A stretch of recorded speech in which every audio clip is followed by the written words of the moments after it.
admit it. You missed this tune.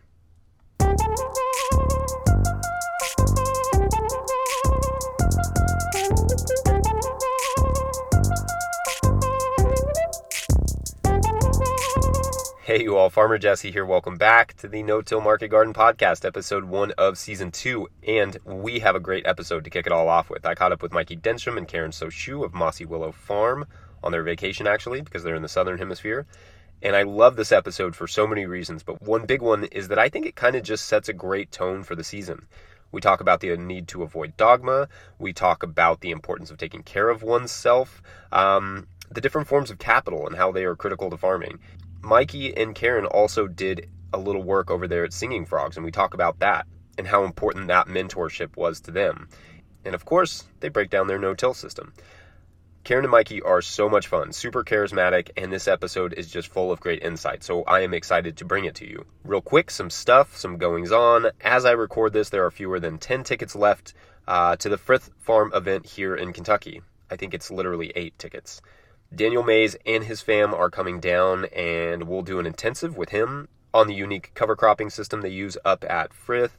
And then we'll come over here to the farm, to Rough Draft Farmstead, and do a little farm tour, drink a beer or two, chat about no-till. Details are over at no-tillgrowers.com under the events tab. And if you need a little inspiration, Daniel was the first guest on the podcast in season 1, so go check that episode out. It's awesome. Also, super excited to announce that we are heading west for an event in SoCal. I have no idea if anyone even calls it that. But Jackson and I will be hosting a No-Till Growers Intensive in person at Jared's Real Food down outside of San Diego in Lakeside. This will be February 2020, President's Day / Valentine's Day weekend, so you can make a patriotic, super romantic, extra nerdy weekend out of it. Jared will do an intensive on his really extraordinary production scale lasagna gardening techniques. Those are the ones that we heard about in his episode of the podcast last year. Jackson and I were really taken by Jared. We love what he's doing. We think it's widely applicable. So he'll do that in the morning. Then we'll do a field walk around new plots he's setting up. So you'll be able to see what it looks like kind of in the beginning. We'll eat some delicious tacos for lunch. Then another great season 1 guest, Stephen Cornett of Nature's Always Right, will give us a rundown of the awesome no-till techniques he's utilizing on his urban farm there. So we'll get to see 2 different styles and scales and methods. And Stephen is also doing a lot of work with KNF and natural farming techniques, so we'll get a little into that too. Then, finally, I'll close out the day with some East Coast perspective and some general views on applying no-till to different scales and climates. And then we'll probably go get some beers. I feel like there's a theme developing here. Anyway, so we'll put up a link in the show notes or head over to no-tillgrowers.com and find that in the events tab. Discounts, as always, available to Patreon members at patreon.com/farmerjesse. Okay, enough from me. Welcome back, you all. Let's get this party started with our amazing guests, Keren and Mikey of Mossy Willow Farm.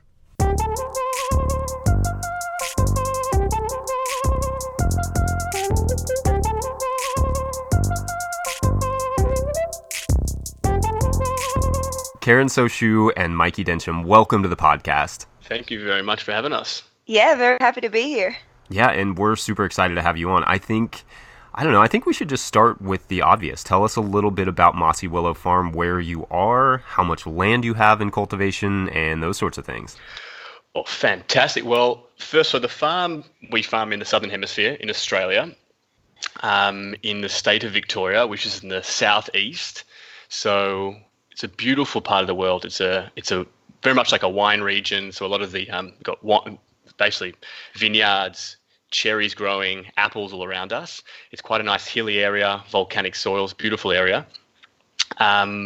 We started there about 3 years ago, a slow kind of incremental start. So yeah, now we're edging into the start of our 3rd season now, and we're just growing over an acre at the moment. This season we've opened up a small area to kind of grow over an acre, but really the progression of the farm was in the first year it was almost a quarter acre, it was a half acre, 3/4 acre to an acre, and now we're slightly growing to just over an acre.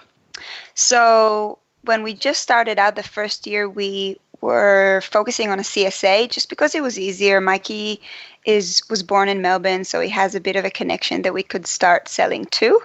Second year, we started a farmer's market, and then later on that year, we just decided to keep on doing just the farmer's market, as the CSA were a bit of a logistical nightmare and made us go to the city quite often, which is an hour and 15 minutes. So I guess it's not a very short drive.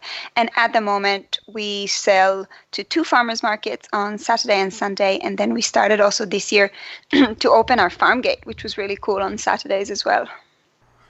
Cool. Okay. I want to hear a little bit about that farm gate. How does that work? Is that just where people are coming out to your farm and you're kind of setting up a little booth there?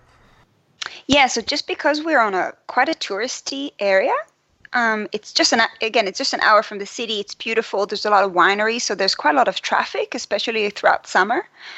And it's quite I guess also the local council and stuff wants the area to be very farmy farm gate. So there's a lot of culture of it already. So we're very lucky that the land that we're on had an existing barn at the entrance to the farm that we can use as a farm gate. So it's this beautiful space, that we just open up on a Saturday with nice signs around on the road to get people in. And it took a while to kind of get started, especially because it's hard to publicize. But now it's pretty consistent. We've been able to keep it open in the darkest months of the year, which is about now, which is amazing.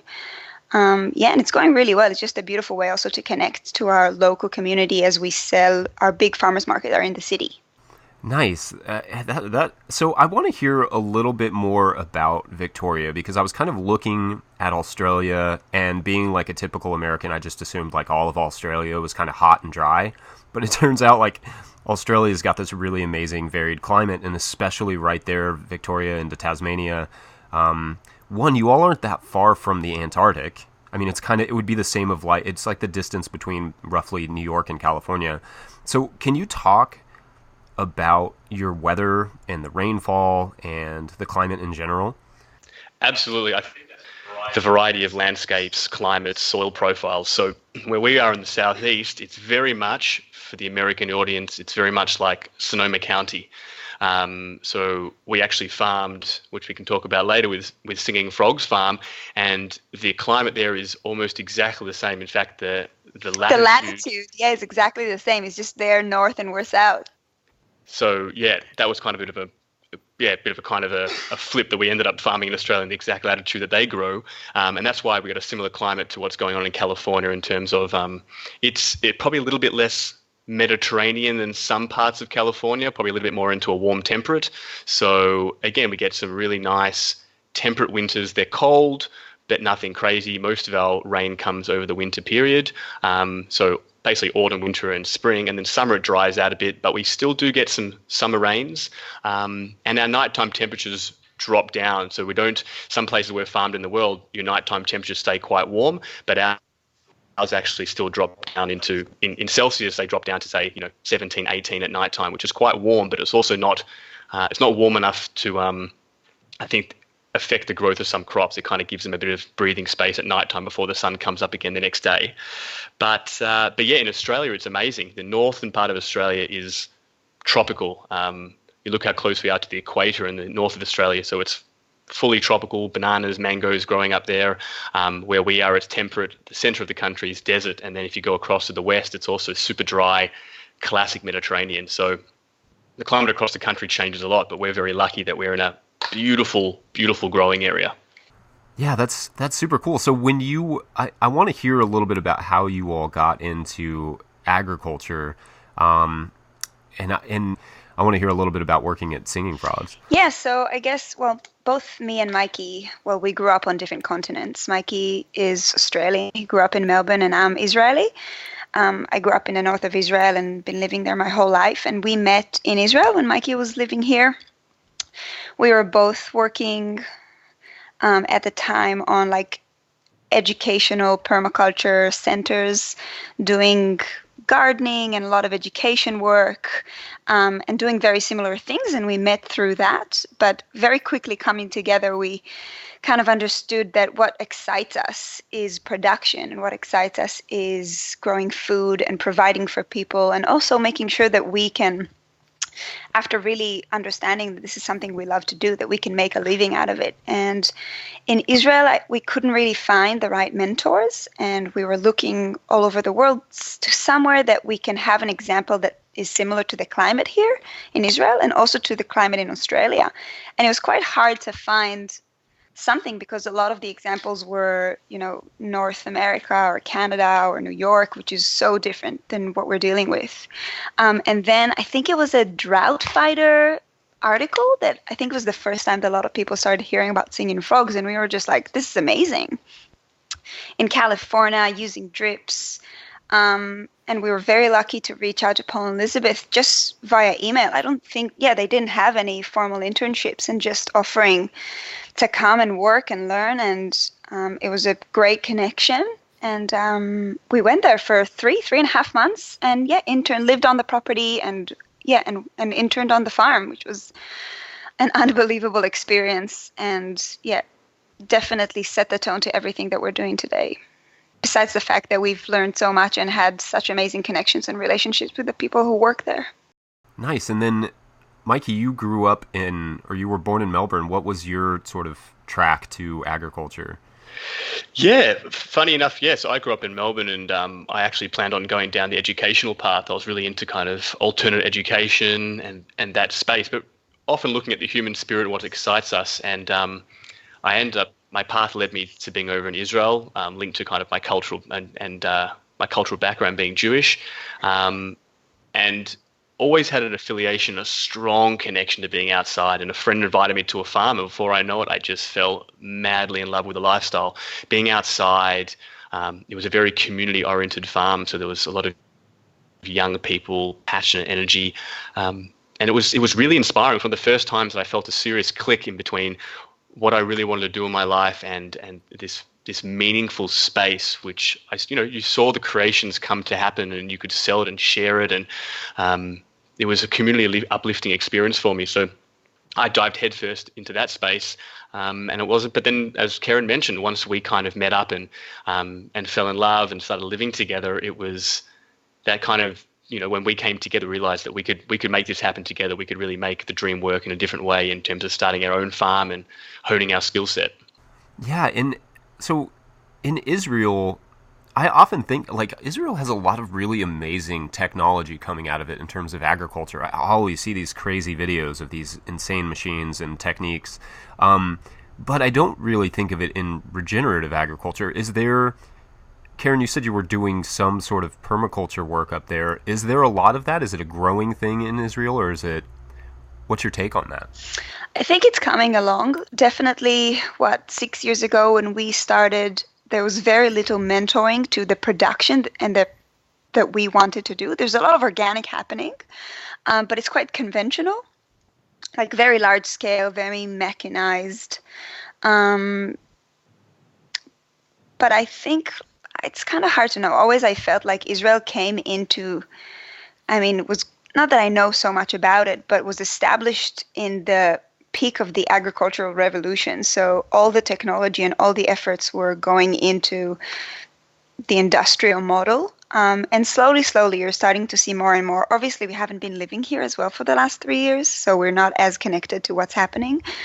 And also, it's a tiny, tiny country, so access to land is quite hard. So there's definitely challenges, but I think the moment that the technological mindset will understand that there's a better pathway, it will explode and definitely will be amazing. Well, we're obviously now using all the amazing technology, especially with water savings, which we've been using constantly. Yeah, drip irrigation. I think there's also been some amazing work. There's some credible seed companies over here doing some work on quite strong vegetable production seeds, cherry tomatoes. So yeah, there's a lot of incredible agriculture come out of that. I remember seeing on Instagram a lot of farmers in the market garden movement coming out with high tunnel techniques for growing tomatoes and this and that. And I remember very beginning of our journey before we went to Singing Frogs, and I would go around to farms and there'd be some of the most incredible cherry tomato production. Vines stretching 9-10 meters in hot houses. So incredible techniques going on here. The question is, like you said, will they shift it towards being in a more regenerative way? I hope so. I think Kez is right. I think it'll come. Singing Frogs, was that kind of where you fell in love with the production element of agriculture, or did that come earlier? No, it came earlier. We were living on a kibbutz. It's like a cooperative community down south in the desert in Israel, so super arid, very different to everything that we've done before and after. We were both very lucky to work and live in a permaculture education center where we ran the garden. So it was quite small and we did a lot of educational work with it, but we ran a CSA for the community. So we had a bit of taste of production then. But when we came to Singing Frogs, the learning curve was just unbelievable. We couldn't even imagine how much we didn't know until we knew and went there. Like just the pace, that's where we learned how to work quickly, how to work efficiently, what it means to produce so much food to so many markets, how to run a big team, how it is to work in a big team, because till then it was just me and Mikey. So I guess the aspects of what we do today opened up to us there. But we did start, I guess, more playing around with it before. Nice. Were there other farms before you started Mossy Willow besides Singing Frogs that you were working on? Just the ones that we managed, I guess. Okay. Oh, and Mikey did an internship at Brooklyn Grange in New York. Oh, all right. Tell us a little bit about that. I'm super curious about that farm. Tell us a little bit about what that experience was like, Mikey. Oh, that was incredible. I think early on, just before I met Kez, I dived into kind of really excited about urban farming and the potential for growing food in the city. So I ended up moving to New York and I did farm with Brooklyn Grange for 6 months, and it was an incredible experience. Again, I think all these experiences, they were compounding each other, experiencing growing on small spaces and the production capacity. And that's a mind-blowing place. You're on a rooftop, you've got one of the best views of New York City, and you're pumping out food. The amount of greens, specifically greens that were coming off the farm was mind-blowing. How quickly you could be sowing a crop, cutting a crop, and then going down the street and delivering it straight away to restaurants in large quantities. So that had a really big influence on me. I think I was still quite immature in my journey, so there's a lot of things there that in retrospect I look back and say, wow, okay, I really absorbed that in there. I could have taken a bit more advantage of my time there in certain aspects, but it was a big influence on me, definitely in terms of, I think, their greens production and their quick turnover crops. They're absolutely incredible at doing that. So we took a bit of that with us into Mossy Willow, definitely. Talk about those beginning years with Mossy Willow. What year did you all come back and start it, and what was that process like? I think, so as Ked said, we were farming together and we started getting a bit of itchy feet in terms of wanting to find our own space to grow. So Israel, as Ked said, was this very small country and there wasn't a lot of land access opportunities at that time for us. So we moved back to Australia, and I have a good friend who has a large piece of land in a really amazing area that we ended up growing. And he basically turned to me and said, hey, I've got this space. Are you interested in utilizing the space? So absolutely dived on the opportunity. And that was about, as I said, 2.5, 3 years ago. And it was pretty quick turnover, landed in the country, and before we knew it, we were setting up the place, trying to understand how to run the operation, what market streams to do. So it was definitely a very quick start to the operation, which I think it's had a bit of backlash over the time in terms of trying to catch up with, a bit of a lack of planning in the early stage. Infrastructure, absolutely, Kez. So yeah, Kez, what do you have to say about kind of those that early period? I landed in Australia, and within 2 days I was working. I haven't seen anything. I've been living there for 3 years, and the only places I visited are like 4-hour driving radius from the farm. Like seriously, people who come to visit for a month has probably seen more than me.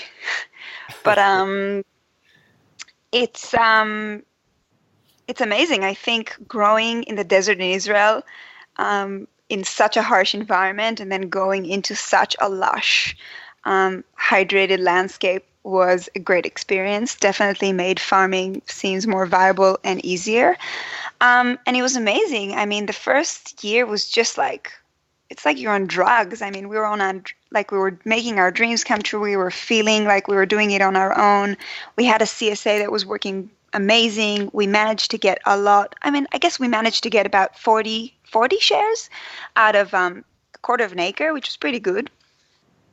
And just getting to know the property, starting small, getting the washing station built, getting a nursery built, trying to understand, because Mikey hasn't been living in Australia for 7 years before we came as well. So it was just getting to know everything from the beginning. And it was amazing.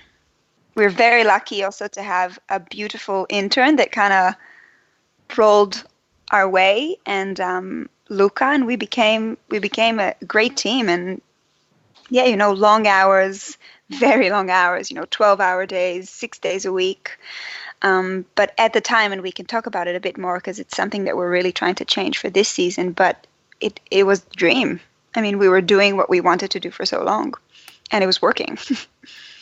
Yeah, that's great. I do want to talk about how you've kind of got it to the point where you're able to take a little bit of time off and those sorts of things. But tell me, let's dive into a little bit of how you got into that soil, what you did and then kind of a little bit more about your production system. Well, I guess so. We're quite on a big slope and on a quite heavy clay.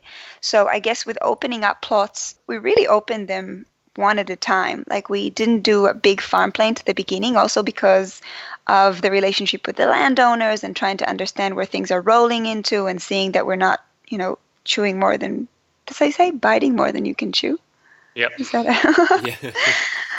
And so every plot that we've opened so far was tarped and then tilled and then tarped again and then never since. Then we're establishing beds. Our plots are 16 beds wide. All the beds are 75 centimeter, 35 pathways, Mikey? Yeah, 35 path. Quite standard.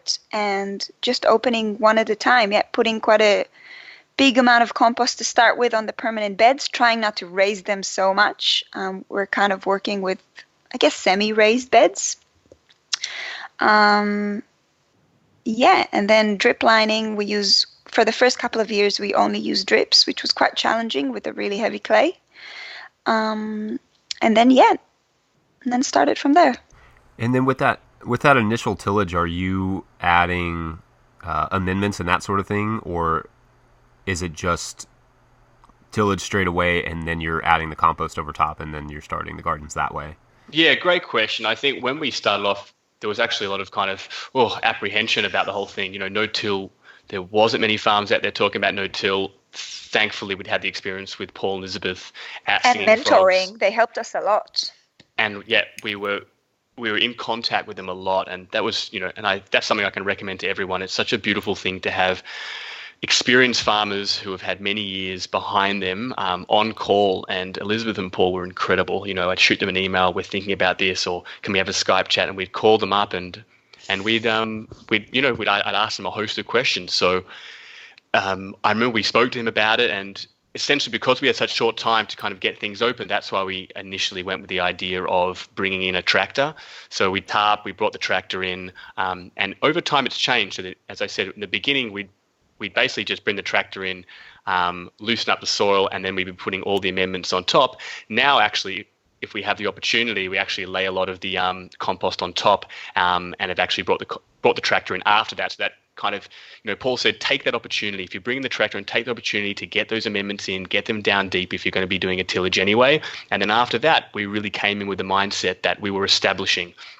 We're establishing a bit. It's like building a building. You put the foundations down, and we'd found a plot. That's the plot. Plot number 1, done. We will never till it again.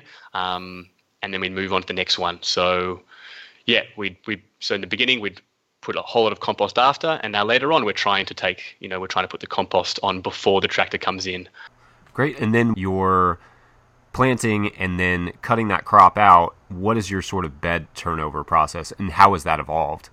Exactly, and that's the great thing. I think we've learned that farming is an evolution. You evolve as you go, and our practice from 3 years ago is different than now. And that's based upon as our soil has changed, as our crops have changed.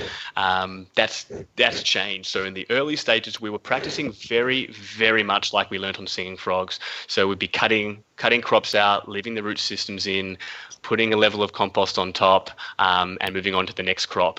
And we still practice that. There's probably between 50% of the beds, we still practice that exact thing. So with our larger crops like broccolis, cauliflowers, turnover of kale, things like that, we still chop them out, leave the roots in there to keep feeding the biology, putting carbon into the soil. But in the later years now, we also rely on a lot more direct seeded crops, carrots, radishes. And since then, we've actually started to use the tilther. So we'll cut things out, but we'll bring the tilther in just to get that top few inches with a better tilth so that we can bring in, whether it's the Jang seeder or the 4-point seeder, to really make sure we get precision seeding, which is sometimes difficult if you're just throwing on top the compost without getting that tilth up to scratch. Especially with our soil profile being like, it just cakes the first few years when the organic matter was low, and still today, because there are some newer plots and even the older ones take a bit of time.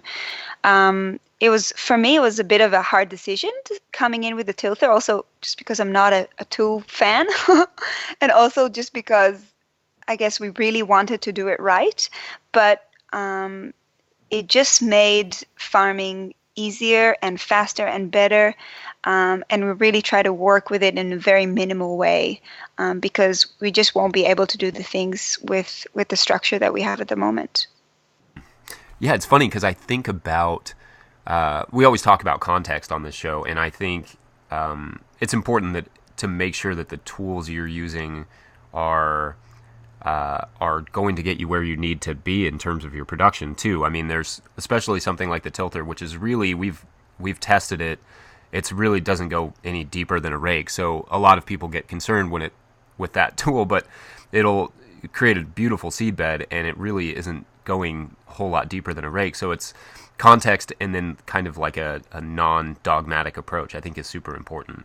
Absolutely, and I know that also the moment we started using the Paperpot transplanter, we also noticed that it was a tool that we valued. It made our business more viable. We could produce a lot more, and because, which we'll talk about later, labor costs in Australia are extremely high, it was a tool that made sense in our context. We needed to have a system which cut down on labor costs, and the Paperpot did that, but it also meant we had to change the way we were doing our turnover. So again, for the Paperpot, the tilther was a fantastic inclusion in our tool set that made that tool work in our system, which it just doesn't work nearly as well in other forms of bed turnover. But again, I love that we don't have a dogmatic system, and we still, on a lot of our crops, we have different turnovers for different crops.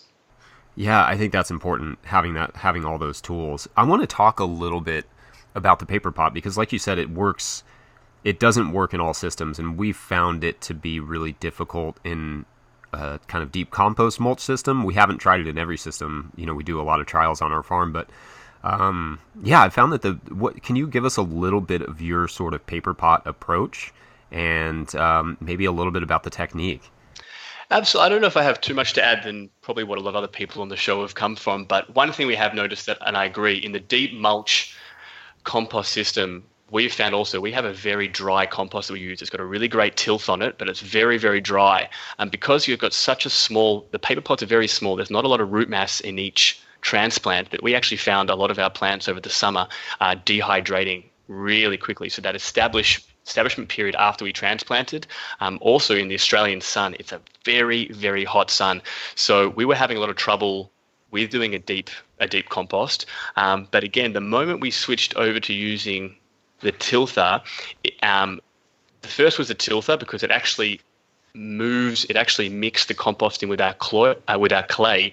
So essentially we were getting more hydrated soil that was mixed in. So we had good tilth and moisture retention was fantastic. And the second one as well is we started moving into doing hybrid drip system and overhead system to really help establish our crops, because that was a big challenge for us, was that establishment period of 1 week. Hand watering crops it's a labor nightmare. And we're still working on our system. Our overhead irrigation is not perfect, but that was a big labor cost save for us. And we also saw a huge increase in the vitality of crops, of paper potting in the field, and the loss of paper pots in that first week, essentially after transplanting. Yeah, that's kind of what we saw as well. Our compost is kind of mulchy, dries out pretty well. It is a great mulch. It is in terms of just being a soil cover, it's excellent, but it is a planting medium. It is not perfect. Is there anything else that you've kind of learned from the Paperpot that you think is relevant, or because it seems like when I watch your videos, you all have this nice technique. It's sort of like a bounce where you go maybe a few steps and stop and kind of go a few steps and stop. Is there anything you've sort of learned in terms of using it that would be helpful to other growers? Absolutely. I think in the beginning I had a bit of a religious attitude with walking on the beds. I was like, never ever stand on a bed, and that's also in my own house. I hate standing on my own bed. I was just like, nah, we're not going to stand on the beds. But then pretty quickly I realized that my back and my physique over the years is not going to hold up. I've got to be in a comfortable position. So we actually straddle the bed in the sense that I have 1 foot on the bed and 1 foot on the bed. I pull back and I make sure that essentially that I'm comfortable. I see a lot of people putting one leg over the bed on the other path and then trying to walk, or doing it on the side, or some people pulling as 2 people. I just put most of my weight on my leg that's in the path, and I just walk back really comfortably. And since I moved into that, it just made physically using the transplanter a lot easier, because it's a big tool. It's easy to use, but it is bulky sometimes. So just make sure that, that you're comfortable. If we all plan on farming until we're, Elliot Coleman's age, I think we've got to make sure we have a really, good attitude to keeping strong, keeping fit, keeping healthy, and we can all last that distance. Absolutely. That's a critical advice. I go to the chiropractor every week, and he stays on me, but I also just not every week, I guess, every month. But it's important. Take care of your body. That is especially at this age. Hey, you all, just going to jump in here real quick and get a word from our show sponsors. This show is generously supported by Farmers Web. Farmers Web software makes it easier for your farm to manage working with your buyers. By lessening the administrative load and increasing efficiency, Farmers Web helps you save time, reduce errors, and work with more buyers overall. Our free account includes features to manage your real-time and coming soon product availability, and tools to create your own availability calendar to inform buyers of the seasonality of your products. The free account also includes access to the Farmers Web Guide to Working with Wholesale Buyers, which offers pro tips and best practices on how to work with restaurants, schools, and other similar buyers.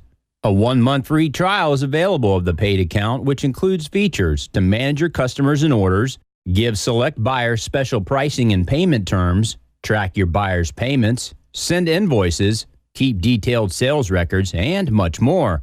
You can even manage orders for buyers who don't place them online. Access a demo video and learn more at farmersweb.com. And the show could also not happen without BCS America. You already know about the legendary versatility of BCS two-wheel tractors on the small farm. You know it's the most economical and time-saving choice for market farmers, building beds with the rotary plow, mixing amendments with the power harrow, and mowing cover crops with the flail mower. But a BCS two-wheel tractor can do much more beyond the small farm. BCS powers more than 40 high-quality PTO-driven attachments, each with the power and performance of an all-gear drive transmission. Blow snow with BCS's snow thrower, also known as the snow cannon. Chip and shred debris with the chipper shredder. Clean your property with the pressure washer. Irrigate your lawn or garden with the high-pressure irrigation pump. Haul over 800 pounds, including yourself, with a rideable utility trailer. And now, spread compost evenly over 30-inch beds with the all-new spreader attachment. Yep, BCS is pretty much the Swiss Army knife of power equipment. Check out bcsamerica.com for the latest attachments, videos, promotions, and more. That's bcsamerica.com. Okay, big thanks to our show sponsors. Back to the interview. So for us this year, this was, I guess, the biggest thing that even happened to us the last year is that Mikey's quite tall, so he's always had lower back pains. And I was practicing yoga, so it was a bit easier for me. But this year we started really taking care of our bodies. So really making sure that we know how to work, but also training, and started to go to gym, which was, I think, the best thing that happened to us in our farm. The understanding that farming outside is definitely regenerative to the soul and to the mind and to our social environment, but it's quite degenerative to the body. And we have to make sure that we offset that with something that makes us stronger, which makes us more flexible, improves our mobility. And it has been unbelievable for us, also in our energy and also in just the way we work. We feel stronger. We do things better. We're less tired at the end of the day. So for us, that's been really amazing this year. So when you say going to the gym, are you going and doing yoga there? Or are you doing strength training? What's that entail? Oh, well, in Australia, there's like this, it's more of a functional gym. I guess it's 45 minutes of a class, which is done as a group and is set for you when you come in. So it's a lot of cardio and then a lot of strength and mobility. Resistance. Beginning, it felt crazy because we're so tired at the end of the day. So how can we do anything more physical? But it's just completely different. Yeah, I remember Kez mentioned before that wonderful friend of ours, Luca, who was with us for about 6 months. He's a huge, big fellow, about 6'5", 6'4". He had scholarships around the world playing water polo. Super strong, super fit guy. I remember him working with us, and he said he felt his body drained as much as he did playing semi-professional sport for all those years. And that was by the end of his time, that was before we were going to gym, his back started having a lot of back pains as well. So that really triggered something with me me and Kez are there. We're responsible for a workforce. We're responsible to ourselves, to our families and friends, making sure that, we're still young. We're in, late 20s, early 30s and want to keep farming. So it prompted us to make that move. And my back pain has gone within 1 year. We train, in our, sometimes it's 3 days a week, sometimes it's 5 days a week, sometimes before work, sometimes after work. But it has made a drastic change into our farm fitness and us making sure that we can get out there every single day with a smile on our face. And then how often are you doing this class? Sometimes 4 times a week. I would say 4 times a week. Yeah. 4 times a week. Yeah. That's great. It seems counterintuitive, but that's a really great thing to hear. I mean, I always think about wanting to go running or going to work out, but it seems like an absolutely insane thing to do when your job is running and working out. I think it's just a positive feedback loop. The more you start giving to your body and being physical and moving, a lot of those repetitive tasks on a farm, bending over all the time, that has a toll. But when you loosen up your body by standing up straight, running, using your body as a bit of as a tool, essentially, you realize that you can, as it gets stronger, it gets easier. You get more, as Kev said, it actually revitalizes you sometimes as opposed to making you more tired. And you all have also done a pretty good job, it seems, of doing some self-care in terms of like taking some time off in the middle of the summer. Oh, geez. I don't know if we did a very good job. That was pretty. We had a big year. I think this year that just ended. So in Australia, this is our time off. Now we're on our break at the moment, and we're starting next week again. It's been a hard year for us, and I think it gave us a lot of perspective about why we got into farming. And we've been working 6 days a week, so we always had a day off. That was not even an option with us. But days were long, and the constant, I guess, I felt a lot throughout the year that I had no choice. If I wasn't feeling well, I had no choice. I had to get up because it's harvest day and there's markets over the weekend and the stall needs to be full, and me and Mikey are perfectionists and it has to be exactly the way we want it. And if it's pouring with rain and we're on this clay, slopey farm, we have to get out there. And that was hard because the reason we both got into farming was to live differently and to live simply. And suddenly I found myself very stressed, which is not how I want to live my life. And I want to be farming as a life. So something had to change. So we did decide to take a weekend off during summer, which was a huge call. It was peak season. We lost quite a lot of money that weekend. But it was worth it because there's so much to talk about. But, we do this every day. We live on the property. We farm as a couple, which is extremely stressful in the relationship. And if we can't find a balance, then it's not worth it. What is your sort of approach for the upcoming year in terms of how to sort of mitigate that stress? Well, this year during our time off, we made a very, how would I even say it? Arrogant assumption that next season we're going to take 2 days off, which means that we just have to hire more people, maybe make less money, let go. I think that's the biggest thing. I mean, I'll talk to myself because I think I'm more intense with that than Mikey, but letting go of the concept that if you're not working all week and if you're not working 6 days a week, you're not a good farmer, or if you let go, then the farm doesn't mean enough to you. And for me, that was the biggest thing for a really long time. I wasn't letting go of that concept that I have to work hard to do well.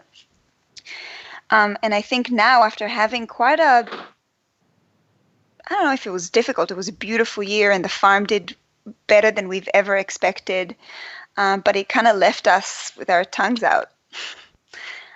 So trying to understand how can we still be these amazing farmers that we want to be and provide food to our community and our customers, but wake up with a smile, which towards the end of the season wasn't the case. So yeah, mainly 2 days a week at the moment is our big goal. Yeah, I think Kez nailed it a lot as well, how she said it. Yeah, we got into farming because we wanted it to be regenerative on the land as much as it was on us. You know, as I said, my first experience with farming, I fell in love with it. It was community. I had time at the end of the day to kind of, ponder life and walk barefoot through the fields. And I think it's a bit of a shock to the system for a lot of people who suddenly get into production farming, and it kind of slapped us pretty hard. But there's not always the time to do that. You've got to, as Kez said, you've got to get up, you've got to go to market, you've got to get it done. And you do your best to try to find that balance in there so you have that smile. And there are so many beautiful moments, and I think that's why so many farmers push on. But we didn't want to. I think, again, Singing Frogs left a really strong imprint. They had a really their ethos was that everyone had 2-day weekends, that people worked a normal work day, whether it was 8 till 5:30 or 8 till 6, and didn't push on into the night. And that really reverberated. We were thinking about that always. That we understood that when you start a business, those first few years they're tough, they're hard. You're passionate, there's a drive, but when you start to move in and the business after a couple of years settles down, you want to move into a different gear, a gear where you can breathe more, enjoy time with family and friends, and then see how work life matches up with that. And also on a personal level, I think when I think about the economy and how regenerative farming fits into a capitalist economy, it that whole squeeze factor of, like in the capitalist economy, you've got to be squeezing every dollar out of everything. And I think it's really difficult when market gardening, organic farming gets put inside the prism of capitalism. And again, you feel like unless you're squeezing everything out of that piece of land, everything out of yourself, then you're not doing the best you can. You should be every dollar needs to be squeezed out. And I think with this period of this last couple of weeks of having holiday, it's really been on my mind as well. What is the legacy of market gardening, and what is the dialogue that I also want to bring to the table about a regenerative economy, and what is the face of organic farming inside that? We need rest, we need balance, we need community, and I don't think that can happen if we're all we're in the rat race running around like crazy heads. Yeah, I absolutely agree. I think both of you are speaking to something that definitely is on our minds a lot as farmers. And I think, like, in that capitalistic society thing, I think a lot about the appreciation for other forms of capital, just being able to, like you said, kind of step back and be okay with losing a little money because you're gaining a little social capital, or you're just kind of enjoying your natural capital, or whatever it is. I think those things are extremely important. They're so hard to quantify or even explain to somebody else as things that you have to appreciate about farming. But I also don't see market gardening being sustainable if we don't appreciate those things. Absolutely. And I think, if I'm correct, it feels like you're calling a bit upon Ethan Rollins and the is it the 8 forms of capital I think he talks about, which like you said, natural capital and social capital, they're things that they add so much to our communities, to our people around us, but it's very difficult to work out a metric for measuring those things. When we open our farm gate and suddenly we're meeting our neighbors, and our neighbors are coming in and meeting each other, and that community building's happening, that's a huge benefit for the people around, for the councils, for the region, for us. But it's very hard to quantify that metric and understand, what is that value that we're adding to the people around us that is more than just maybe the food or, the finances that we're bringing in. Yeah, I think that's spot on, and it is so hard to quantify it. But at the same time, when you look at studies of, there was a huge Harvard study from the 1930s that followed people that eventually grouped in some people from some inner city kids from Boston, that basically found relationships were the number one and most important thing at the end of life, and nobody puts on their top 10 list money. And it's so it's it's funny that it is figuring out a way to incorporate that into our economy is really an important challenge for us in our generation.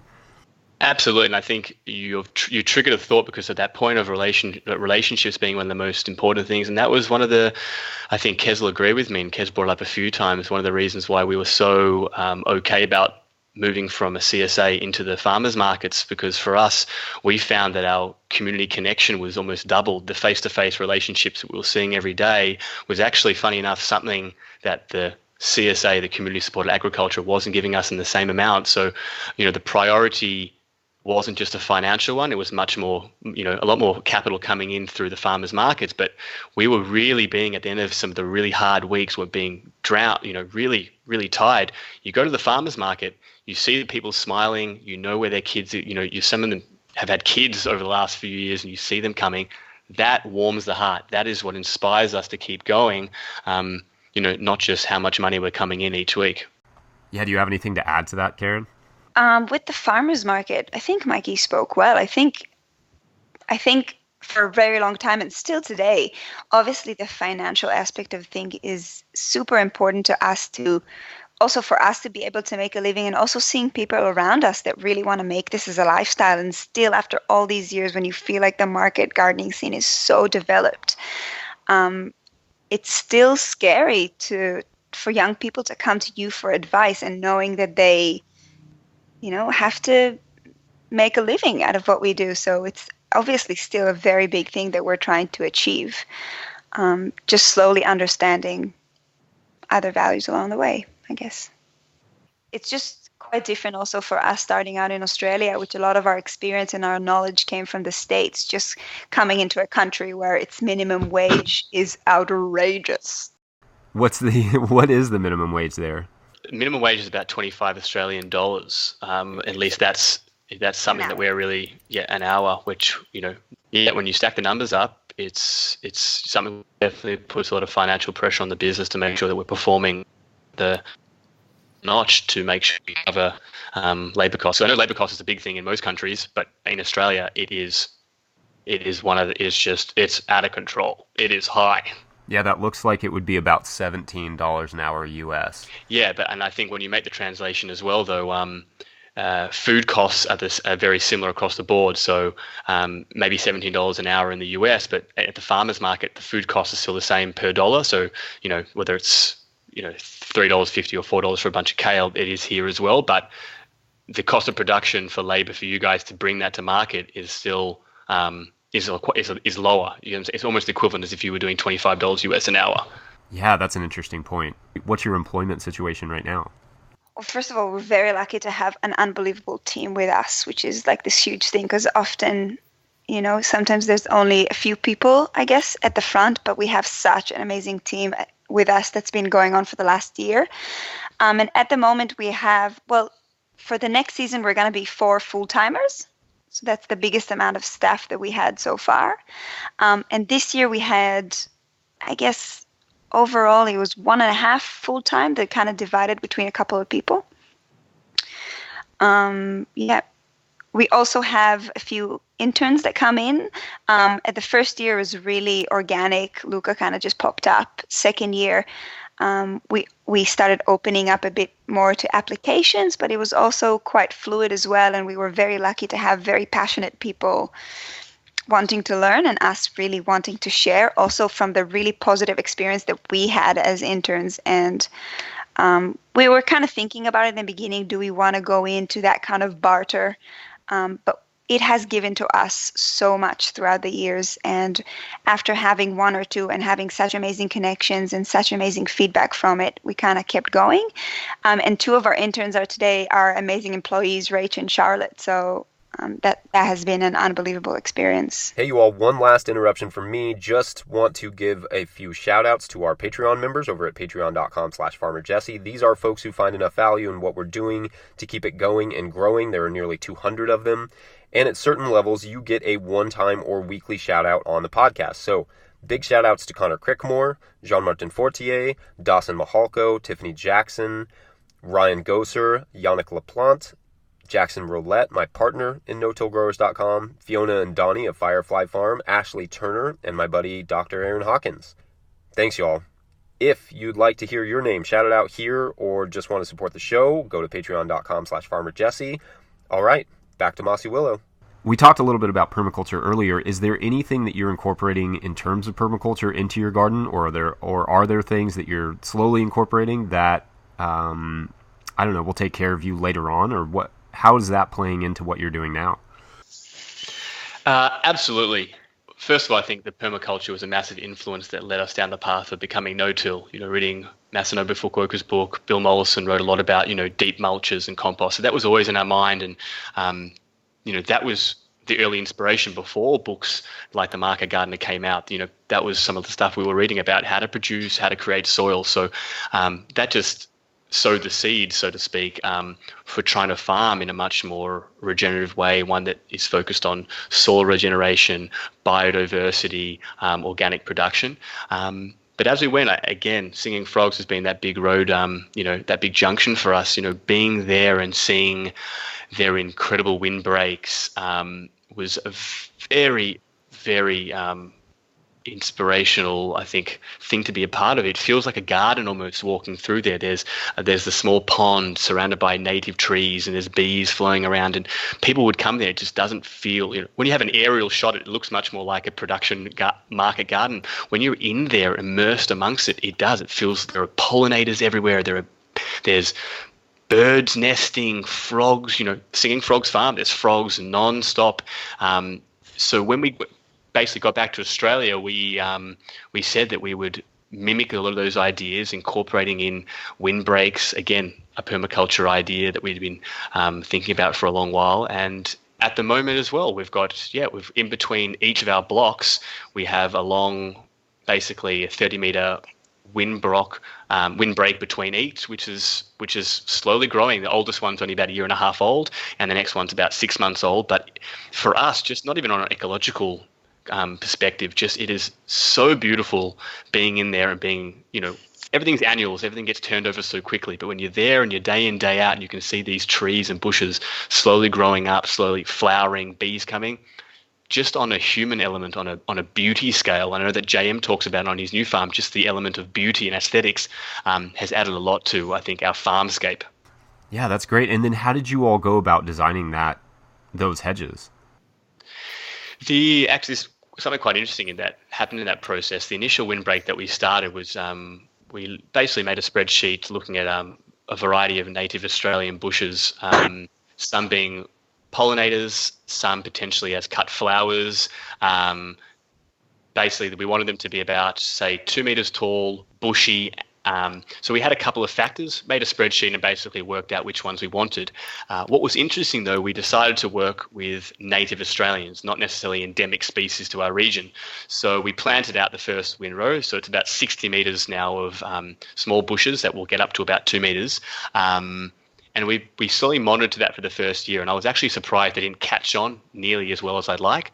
So the following season, with the next windbreak, we went to a local indigenous nursery and bought endemic species, so species specifically for our area, and literally within about, I'd say, a 5-10 meter radius of our farm, very, very specific, planted them in, and all of them are now flowering and are taller than the original native Australians did. So the endemic species, obviously being tens of thousands, hundreds of thousands of years, acclimatizing to the soil profile and weather conditions, have just proven to be incredible. So that was a real kind of, I think, a massive wake-up call, and a bit of a, that we don't know a lot, and we've got to listen to our surroundings, understand what nature says, and observe. So, really incredible, that process for us. We've started to incorporate a bit of herbs in our windbreaks as well, just trying to bring to market a bit of sage and a bit of rosemary and oregano. So all of these little herbs are planted within the windbreaks, which is really helpful. Also rhubarb this year, we're going to try and put it in there to make sure that maybe for the first few years until it's shaded out, we can get a crop of rhubarb out of the windbreaks. It's apparently a big hit. Nice. Yeah, we get asked for rhubarb all the time, and I don't know why we don't grow it. Yeah. It's like you don't do anything, and people love it. It's like buying like a healthy dessert. It's like a dessert and a vegetable. I love that. And then are there other, in terms of, are you doing any fruits that are coming off of those? Or because that's what I always think about with perennials is the value is, I mean, obviously the beneficials and those sorts of things, but also having more crops. Like, are there a lot of crops coming out of there beyond the cut flowers? The herbs at the moment, but we do herbs. have one windbreaks that we haven't done yet, which we were playing around with the idea of feijoas maybe, or like fruit trees that you can hedge. We had some experience in Israel, which was a bit scary, that a lot of the fruit trees were shooting into the beds, which we wanted to avoid.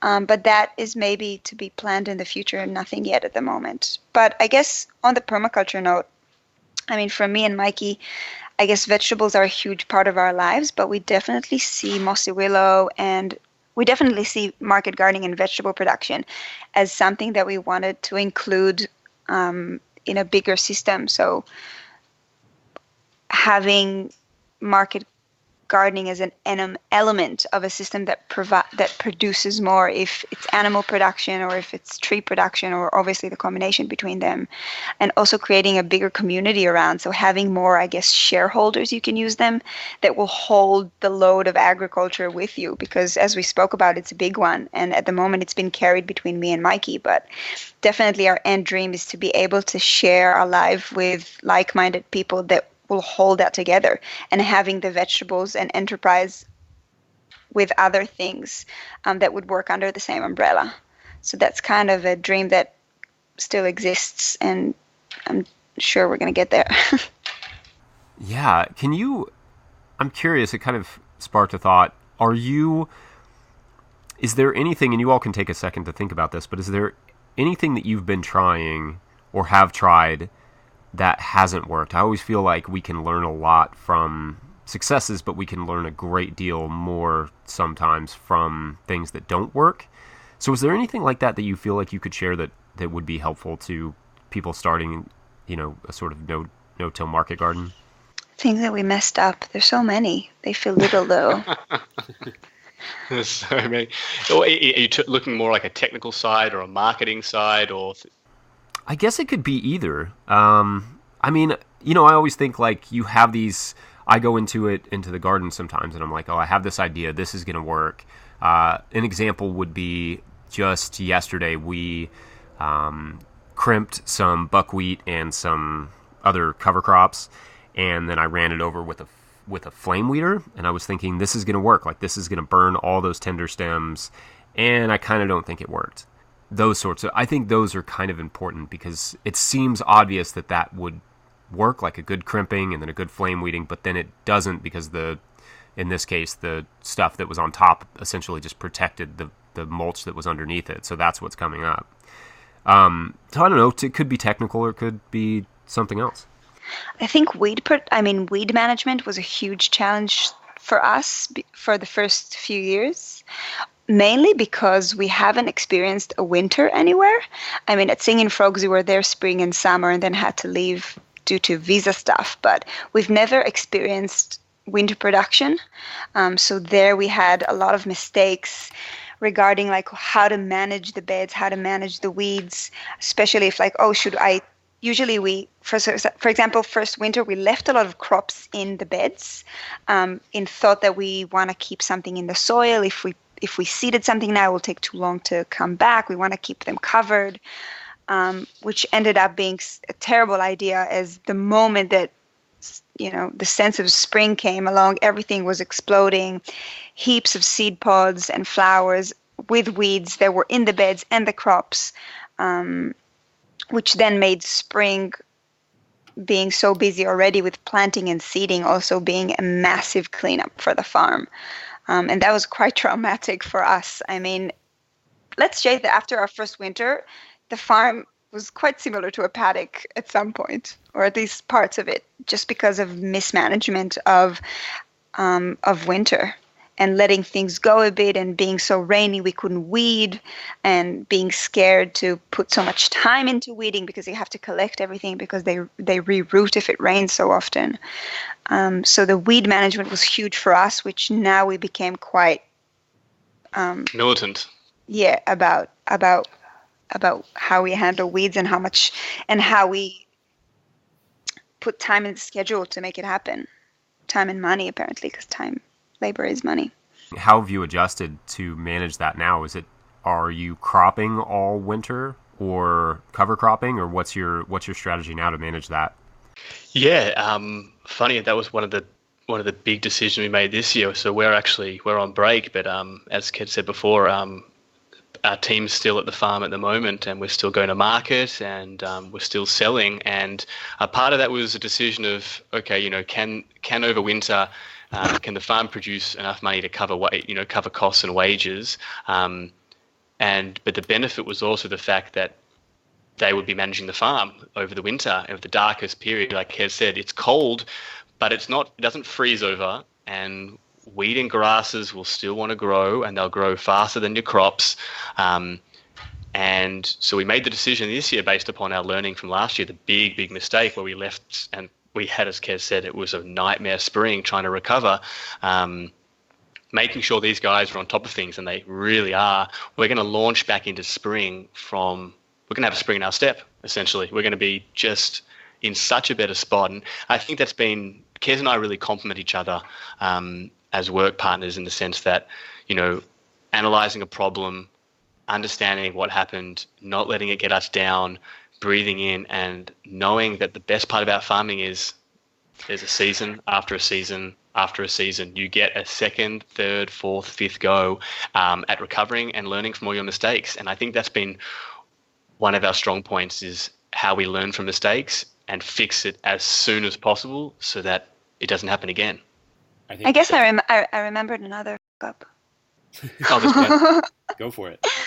This year, for example, we had which we haven't been able to fix yet. This is going to be the challenge of this season. But I'm not from Australia, so I don't know much, but the sun is so intense. It's way more intense than anywhere we've been before, even the desert.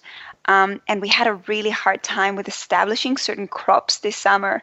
We lost out on, I would say, a half of our cucumber crop, which is a huge moneymaker in markets, just because every time we used to plant the seedling out, they would burn in the sun they would look good for the first couple of days, and then will just completely burn away in the sun.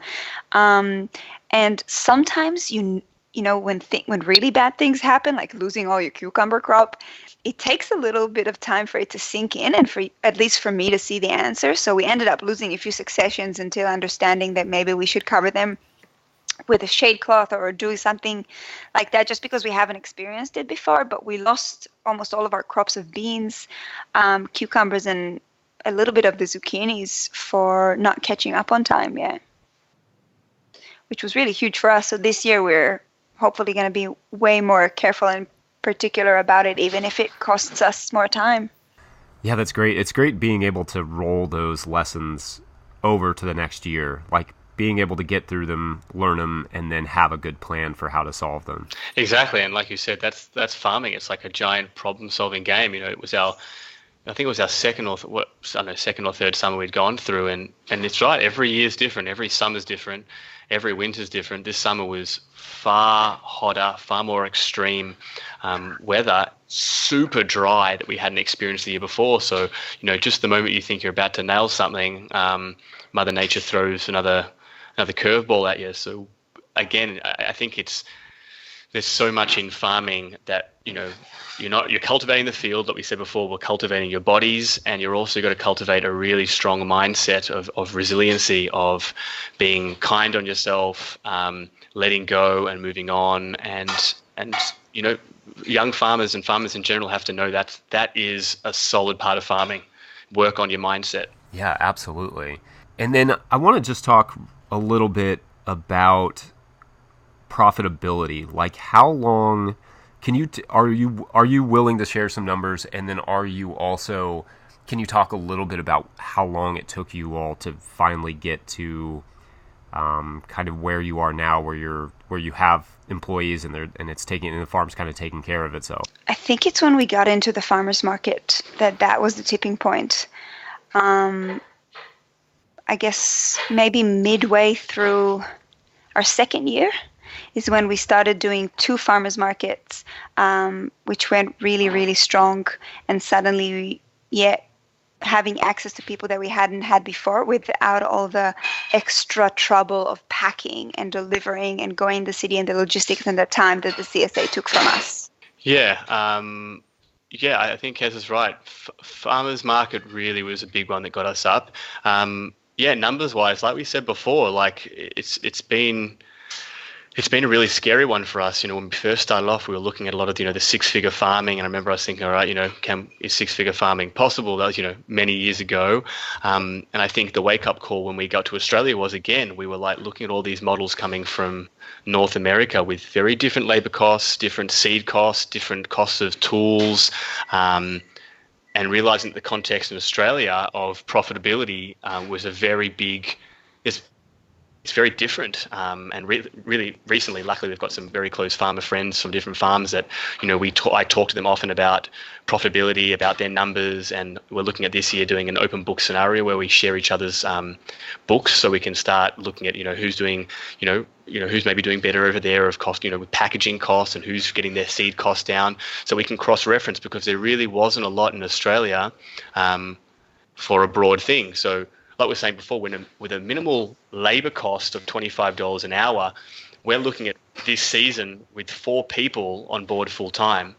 It's $200,000 an acre we have to produce just to cover labour costs. Wow. So that's just labour costs. That's not talking about cost of production and then making a profit on top. So this last year we managed with just an acre to we just finished in July the financial year, and the farm clocked in, I think it's $300,000 for the acre, but we've still got to kind of pull that apart and work out where a lot of that cost is going to, because we look at our numbers and then for the next season. But this coming season, our numbers we're hoping to get up to 350,000 Australian dollars for a year, to make sure that people have a good cost, a good wage. As I said, if we're really inspired about getting young farmers into farming, and in Australia, $50,000 a year isn't it's not a top of the end wage. It's probably, I think it's probably the average wage in Australia, or maybe slightly under the average wage in Australia. So if we're going to be attracting young people into this as a lifestyle, as something which is viable, if the figures don't stack up, no one's going to get into farming. Like, these young people, there's only a certain point of their being passionate about what they do, but if it doesn't pay bills, if they can't live a certain lifestyle, they're not going to do it. So much of why we were, I think, trying to bust our balls so much was to see if it was possible, and we're still working on that. What is the financial viability of the market here? It's not an easy one. We're still unpacking it. Right, and you're doing this still selling carrots at $3 a bunch or $5 a bunch or whatever, right? Like, they're not, like you said, it's not... Carrots are $4.50, kale, chard are $4, radishes are $3.50, all the herbs are $3.50. So, quite similar pricings. Yeah, similar pricings to the States, absolutely. Yeah, so that makes that number a lot more... That makes that number very impressive, very striking. It was something we aimed through a lot, and I think also we're also, which I think is important to say, we're a 4-season farm, and those figures come into the winter season. We don't get snow, and we also are trying to factor in that all our workers get whether it's 3 to 4 weeks off a year if they want, including ourselves, make sure we get at least 1 month off a year. That's a really important balancing factor for us, we're trying to work it out, stacking the numbers in and making the whole thing work. It's definitely not easy, but it's something that, as I said, we're super passionate about, to make sure that other young farmers can get it. And have a lot to learn. I mean, both me and Mikey didn't have a business background before us, so every season we get better and better in that as well. For sure, winter farming for us is, I think Elliot Coleman's one about spreading your, winter being a season you can make a lot more money in, is something we're thinking about now. We're looking at our numbers, trying to work out, we're always analysing what are the best crops to be growing, what are our strongest time of seasons. And we've noticed this year, as Kez said before, because of our lack of experience growing through winter, basically, I'd say midwinter to early spring is a financially a lot drier period for us. We're not making as nearly as much money as we'd like to, and we're just analysing that now. How can we be making sure that they're a strong period to bring in the finances to make sure that costs, the cost of production is spread across the whole year, and that it's not really relying on high value summer crops to pull us through. Yeah, I think about that a lot. We have a lot of demand for winter production here. We don't have as much demand in the middle of the summer. In this middle of the summer here is really hard to grow. So it's good, to be able to look at your numbers. How are you all keeping track of? Do you have a specific system that you keep track of your sales through, or your whole system, your numbers through, or have you kind of invented your own spreadsheet system? Xero is something we use, which is an online platform for keeping accounting. So that's one. That's for a lot of our invoicing of restaurants and all those sort of things. But at the farmers markets, and one which really informs us on a weekly basis of sales and what we should be pushing, has been we use PayPal online. It was actually something that we didn't consciously actually choose. A really good friend of ours, set it up for us when we were early on. So basically you go to market with an iPad. It's got Wi-Fi, and we have a tap system, so we make sure we've obviously got credit card access. And at the end of the farmers markets, we have online we have access to what we sold, how much that market made, so we can always be adjusting and analyzing. So that PayPal tool has been really critical for us in honing our production and our marketing. Well, I guess on the technical note, we do have a lot of help from an accountant that gives that helps us out a lot and supports us with that. And just monitoring, I guess, and just doing our best. To be honest, we have so much to improve in that. This is probably the area that classically we have the least confident in. And sometimes I wish I could throw out a heap of numbers, But it's definitely something that we have to work on to be more accurate, to be more on top of it. And and don't worry, that's you and basically every other farmer. That's definitely but it is nice, and it's so inspiring and helpful to hear other people share it. So it's definitely something that we're striving to. Absolutely. And I think on that point I said before, that idea that I think he actually mentioned it was a lot of farmers in the States were doing it, this kind of sharing of books. A part of that was a real struggle point for us was not keeping track of with sales. It's pretty easy to kind of look at the numbers coming in, but the cost of production was something that we have a long way to learn, honing that and really having, in the same sense, every single week, every single month, our ability to look at our spreadsheets or the PayPal coming in, understanding how much money enables us to track that and really push it. But our inability at the moment, because we don't have a really strong system of following as much as we want on a live process, like a living process as the year's going along, really tracking the cost of production, we have a lot to learn there. And I think that's something which I'd be encouraging everyone to get on top of. And we're working on that this year. Cost of production as the year goes on, not just waiting until the end of the year and looking back and saying, oh, okay, we could have improved that, because we've learned that the best time to change something is straight away. The difference in waiting 7-8 months when you're buying something which is costing potentially $2 or $3 more is a huge amount at the end of the season. So tracking cost is a massive one. There's a really cool thing that I think works for us really well. I don't know if it's very interesting or not, but I guess we have a really good way of running the team. We have quite a strict Google Calendar that we use, that every time we talk to even other farmers in Australia, we see that they haven't really used, and the way they run their day is a bit more tentative, a bit more spontaneous. And for us, the schedule is king.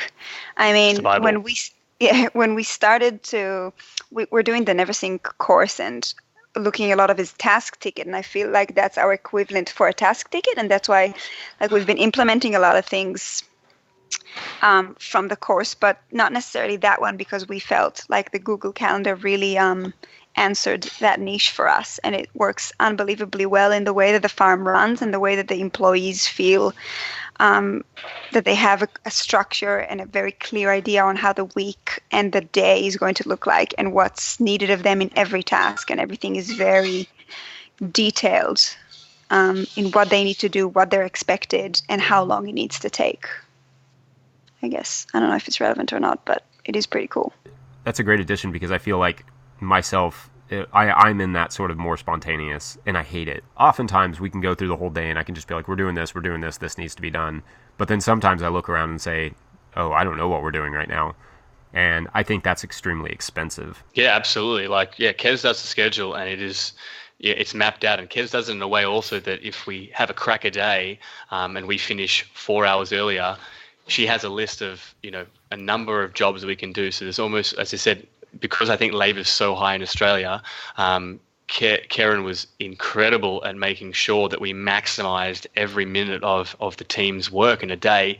And that enables us to, I think that's a massive part of what enables us to either, take time off, potentially get 2 days a week, and also, as I said, take whether it's 4 weeks off a year over the winter, is because we're maximizing time.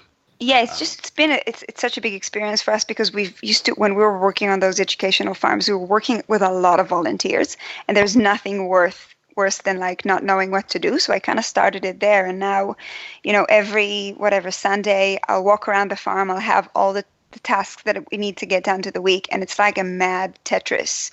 Like the Google Calendar, there's so many things on it. When you look at it, it looks overwhelming. But when if each of the workers have it on their phone, and each of them will have a time slot with their own color that they click on, and then they have the name of the task and exactly what is expected of them to do, and then they can see also the time that they're in, and as the day goes, right on the calendar, the timeline goes as well, and they can see where they are according to the time that was given them to do the tasks, which then I know for them, for the girls, and they're also, before they come to work even, they can sit down and they can see what's happening. Everyone has an idea about what everyone is doing. Nothing's in the dark. Everything's clear.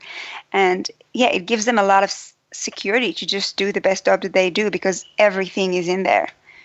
And everything is online, so you can change it in a second if something's happening. Even now that we're here in Israel, we are talking to the girls all the time and changing as we go, because it's all online and we can all have access to it. Nice. And then are you able to adjust, or are they able to adjust if they don't get a specific task done in time? Like, how does that fit into the calendar, or is it just suddenly you're working double time?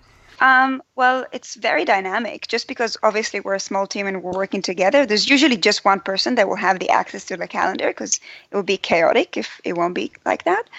But if we're finished early, then tasks will come in from the day before. And if we don't get something done, you can always drag the task either to the bottom of the day or to the end of the week. And that way I move them either to a next day if we have time, or I'll drag them to the next week, and then they'll be there waiting to tackle on a Monday. It's so good for us. It's literally, I reckon, the secret to our success. Google. Well, that's great. Well, I hope they sponsor you one day. That would probably be very lucrative. Yeah, right. All right. So before I let you go, I want to know, is there any advice that you would give to aspiring market gardeners going forward that you wish you'd known? I think mentoring was a huge thing for us. I think for quite a long time we've been learning alone and learning as we go, and reading a lot of books and watching a lot of YouTubes, but finding the best place, finding what you want to be like, and the best place that you can learn from, and do anything that you can to get in there and learn from the best. That was just the best start that we could have asked for. And after being 2 years of learning alone and farming alone and doing alone and feeling like I'm really progressing, 3 months under the best of the best was worth years of working alone. Yeah, two things spring to mind.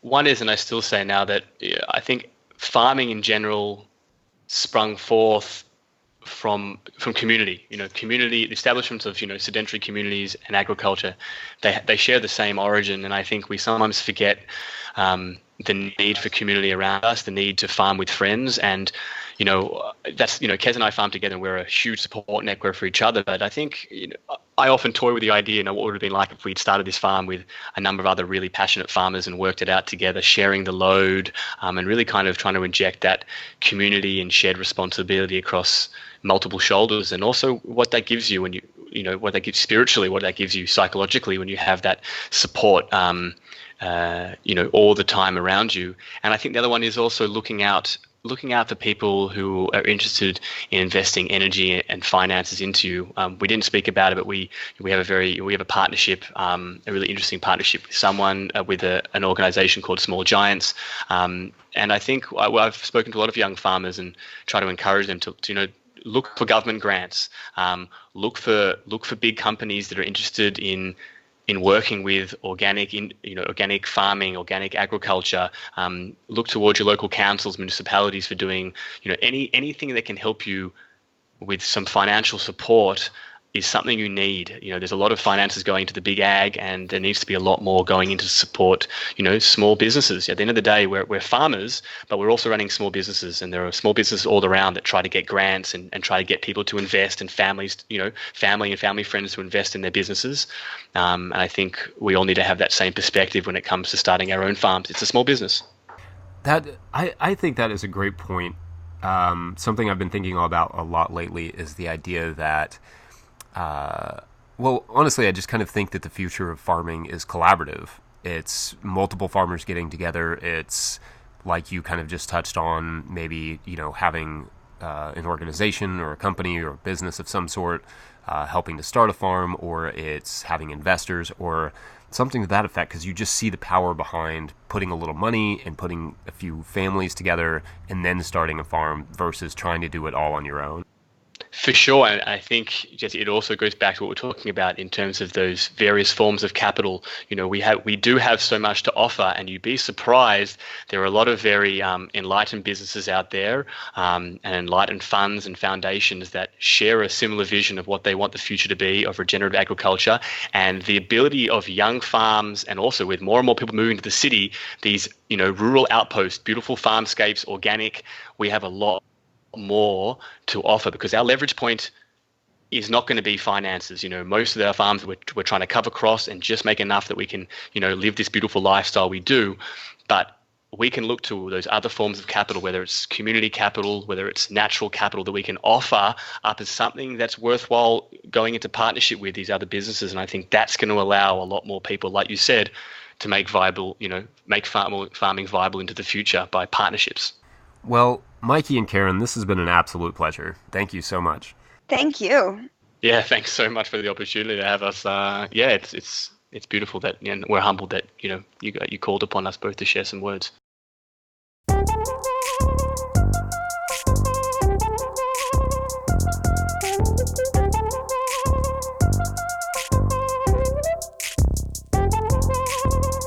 All right, if you enjoyed that episode, and I know you did, follow Mossy Willow on Instagram or Facebook. Also check out their site at mossywillow.com. They have a super cool promo video over there. It's worth watching. They have lots of photos and clips on their Instagram. We'll put all the links in the show notes over at no-tillgrowers.com or wherever you are subscribed to this podcast, because I know you are subscribed to the podcast, right? Subscribe on iTunes or Castbox or wherever you listen to your podcasts. Make sure to subscribe. That helps us out. Also, if you enjoy this podcast or the work we do over at no-tillgrowers.com, think about supporting us by going to patreon.com/farmerjesse and signing up. You can kick in as little as $2 a month or whatever you can afford. That's like 50 cents per episode. That's not bad. That Patreon account affords us to be able to do this podcast and keep the website going with new content. I get to pay people for their help, which is great for me. But we're also hoping to start adding some video by season 3. So you would hear a podcast, then you would be able to see some of the stuff we talked about in that podcast. For instance, a clip of Mossy Willow bed flip or planting with a Paperpot, whatever we can do to add value. And you will be seeing some, we'll call them prototypes, of that exact thing this year. So look out for that. Patreon.com/farmerjesse. That's patreon.com/farmerjesse. All right. That's it for me. Go check out those events I mentioned at the top and all the stuff at no-tillgrowers.com. And welcome back to the podcast, y'all. We had over 85,000 downloads last year and with 26 episodes or something? Not bad. I really appreciate the support. You all have been amazing. I hope it's been helpful. Always let me know how we can be more helpful. no-tillgrowers@gmail.com. Thanks. And thanks for listening. We'll see you next week. Bye. And then Mikey, can you talk for a second? You can just, I don't know, you can even just count to 10. Absolutely, I can. 1, Good. 2, Great start. 3, 4, 6, Yeah. No, that's 5, 6,